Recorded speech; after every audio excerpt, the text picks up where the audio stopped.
আমি Sheikh answer Ali guide চ্যানেলের পক্ষ থেকে সকলকে শুভেচ্ছা জানিয়ে আজকের প্রতিবেদন শুরু করার আগে দু একটা কথা নিবেদন করছি। যথাসময়ে আমার এই প্রতিবেদনটি প্রকাশিত হয়েছিল, তবে সেটা লিখিত আকারে আমার চ্যানেলে জায়গা করে নিয়েছিল। এখন নতুনভাবে বলার পূর্বে আরও একটা কথা জানাতে চাইছি। আগামী 26শে সেপ্টেম্বর থেকে কম বেশি এক সপ্তাহ আমার প্রতিবেদন হয়তো দেখা যাবে না। যাক, শুরু করি। আজকের শিরোনাম, কাশ্মীর তুমি কার। 1947 সালে রাহ মুক্তি ঘটল ভারতের। তার আগে ব্রিটিশ ভারতের কিছু প্রদেশকে তারা করদ রাজ্য হিসেবে গণ্য করত, যার মধ্যে সম্ভবত কাশ্মীরও ছিল। অবশ্য কাশ্মীর স্বাধীন থাকবে না অন্যান্য করদ রাজ্যের মতো ভারতের সঙ্গে মিশে যাবে, নাকি পাকিস্তানের সঙ্গে যুক্ত হবে, এ নিয়ে কিছু বলার মতো ঐতিহাসিক রসদ আমার ঝুলিতে নেই।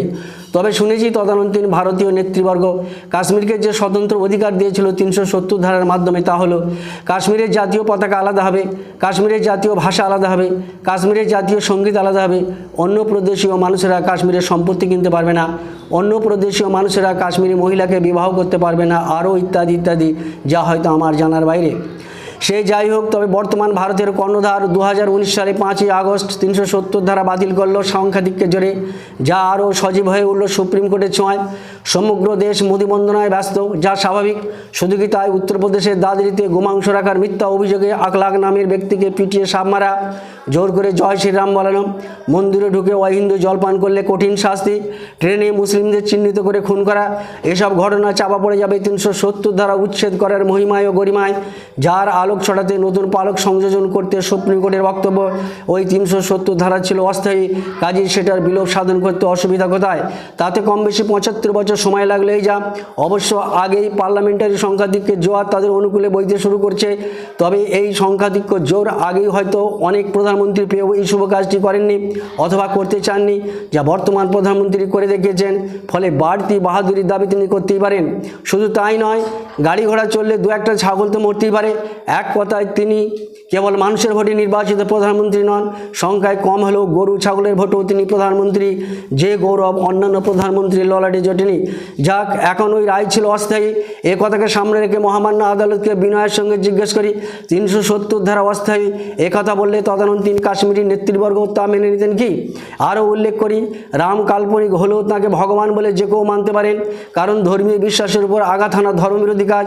কিন্তু সেই বাস্তবের উপর ভর করে অবাস্তবের তকমা ঘুচিয়ে রামকে এমনভাবে জীবন্ত করে তোলা হলো, যার ধাক্কায় বাস্তব জীবন্ত বাবরকে প্রায় অদৃশ্য হতে হলো। এহেন পরিস্থিতিতে বিচার ব্যবস্থার উপর মানুষ আস্থা হারালে সেই দায় কি কোর্টের উপর বর্তাবে না? যাই হোক, তবে বাস্তব কাল্পনিক মৃত রামকে পুনরুজ্জীবিত করে নির্বাচনী বৈতরণী পার হতে চাইছে বর্তমান প্রগতিশীল স্বাবলম্বী ভারতের স্বনামধন্য কর্ণধারগণ। তবে মনে উদয় হওয়া একটা প্রশ্ন হলো, কাশ্মীরিদের স্বতন্ত্রতা তুলে দিয়ে তাদের মর্যাদা যেভাবে ক্ষুণ্ণ করা হলো, তার বিনিময়ে নিশ্চয়ই দেখব ক্ষুধার্ত, হাহাকার, বেকারত্ব, হিংসা দ্রুত বিদায় নেবে, মানুষ অধিকার পাবে শিক্ষার, সুচিকিৎসার, এক কথায় জীবনযাত্রার মানের ঊর্ধ্বগতি থেকে আলো লজ্জা পাবে। এখানেই শেষ নয়, কাশ্মীরে ইলেকশন হবে, ইচ্ছার বিরুদ্ধে হলেও অনেকেই অংশগ্রহণ করবে। তাদেরকে দেখিয়ে মুখে থাকা প্রচার মাধ্যম বলবে, দেখো কাশ্মীরে কেমন শান্তির বাতাস বইছে, যার শীতল স্নিগ্ধে পাখিরা কলরব ভুলে নীরবে ঘুমাচ্ছে, যার সুমধুর স্পর্শে কাশ্মীরের মাটি সৌভাগ্যবান বলে মনে করছে। উপরের আকাশ হেসে বলছে, দুনিয়ার যাবতীয় সুখ কাশ্মীরিদের কপালে আজই জুটেছে। কিন্তু এরই মাঝে কোথা থেকে এক অজানা আর্তনাদের সুরে ভেসে আসছে, আমার বাবাকে খুন করে তুমি পারলৌকিক ক্রিয়ার ব্যবস্থা করে আমাকে লুচি মিষ্টি খেতে দিয়ে দুনিয়াকে দেখিয়ে বলছো, দেখো কত সুখে আছে, কত মজায় আছে। এই কথা শেষ হতেই বাতাসের বুক ছিল অদৃশ্য মাসির এক বুক ফাটা আর্তনাদের সুরে ধ্বনিত হচ্ছে, আমরা কত সুখে আছি সে কথা মাঝে মাঝে সংবাদপত্রে প্রকাশ পেয়েছে।